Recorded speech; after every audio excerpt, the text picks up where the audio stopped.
moving from Vegas, you realize, local boy, did you get those hunger pains for home? Never. It never occurred to me that I was coming back home. You know why? I was so proud. I was a very proud Hawaiian. I always said, wherever I was, they asked me, who are you and what are you? First thing I ever said, I'm a Hawaiian. A very proud Hawaiian. But I didn't think there was a market for me in Hawaii. No, not with what I did. People back home know, hey, Jimmy is doing great, he's up there. Did you go home and... They hadn't a clue. They didn't know what a Borges... Not a clue. The first time anybody in Hawaii ever heard about me was when Ben Wood wrote about me, I think in like '68 when I was on the Jonathan Winters TV show, national show. And I was on a show. And he said, and now direct from Hawaii, Jimmy Borges. And then I sang on that show. And Ben Wood wrote to the show, says, who's this guy, Jimmy Borges? We never heard of him. And that's how they found out about me. So Ben was the first one that wrote about me in like 1968. So did you make any journeys back home in between your Vegas gigs? Well, my journeys back home, in between I had gone to South America, New York, Rio de Janeiro, all these wonderful, wonderful places plying my trade, and I was doing very well in the mainland.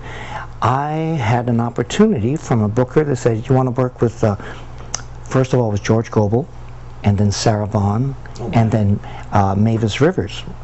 Mavis was Matt Kattengoob's mother, right? She was a great jazz singer from Samoa. So I worked with all of them on cruises throughout the islands. And that's how I got back home. I came back home starting in '68, working with George Goebel, then Sarah Vaughan. On the boats? On the boats, yeah. We would do shows on the boats.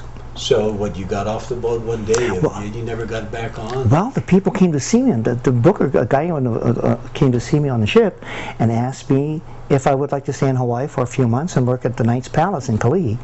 And I said, sure, why not? It's an extended vacation, and it's paid for. And my wife at that time and my daughter thought it would be great, and so we did. And then that 3 months turned into another 6 months somewhere else. People, Chris Hammeter became and he became a very strong supporter of me. Wherever he put up a place, he would like to have me work with him, and Ed Sullivan, who used to run the Hyatt. And so I had these different people who were my supporters keeping me in Hawaii. The 60s, though, the late 60s, man, it was rough and tumble. I mean, there was rock and roll, it was, pop music, it was Elvis Presley on Wayne, maybe, and the Rolling Stones were kicking butt, the heavy metal stuff. Where did jazz come into this? I had a niche. First of all, I never considered myself a jazz singer. I consider myself a pop singer with jazz orientation. I really still don't. I'm not a jazz singer. I'm a pop singer who's jazz oriented. But there's a niche. I call them the cognoscenti. For lack of a better word, because they're the 2%, right? This is 2% who like the only American art form. Jazz is the only American art form. Everything else is European or somewhere else. And so these are the people that like the kind of music, and they supported me all these years. Yeah. There was a support foundation. You did, man. Yeah. I mean, there was this club in Keone's. Oh, I loved it. That was the hottest banging spot in the My favorite story about that place is that Frank Sinatra tried to get in and he couldn't. It was too crowded. He came in with Jilly. He drove up from, he was at Canlis, and he drove up in the front, and he said, he knew that you were playing there? Yeah, right? So let's go see the kid. And so Jilly walks in, and the place is jam-packed like this, and it's like that all the time. And so Jilly walks out. The guy in front, the guy who parks the cars told me, he walked in and said, hey, Frank, too many people, let's go. And so they went, they left. I would have given him my seat. Frank could have sat where I was sitting on his stool. But so he came to see me over there, but it was too crowded. What was Keone's? I mean, what was that energy like in there? I mean, it was a bar. It was a boîte. It was like a French nightclub. This little black, dark place with smoke going, There was so much smoke. Jimmy held court. Yeah, I had a piano player, bass, and drummer. That was it. And if there was so much smoke that if you seated it, it would rain. It was great, and all these gorgeous people. There was beautiful people there, and everybody who was anybody came there too, just like trappers. Diana Ross would be sitting off in the car, said, "Dan, I want to sing." She'd go, "Oh no," stuff like that. Nice. They just came to be seen or to dig what we were doing, and we did that till 4 o'clock in the morning.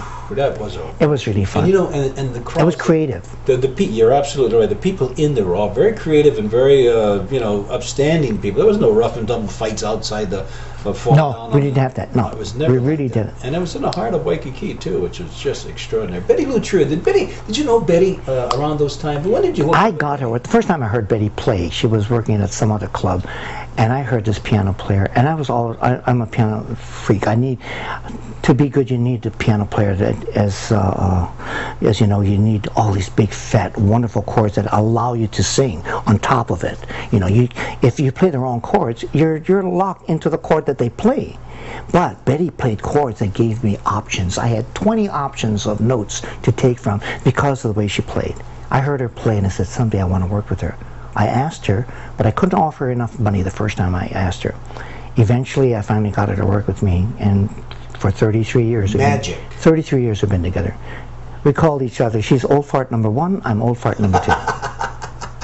And she's feisty, isn't she? Oh.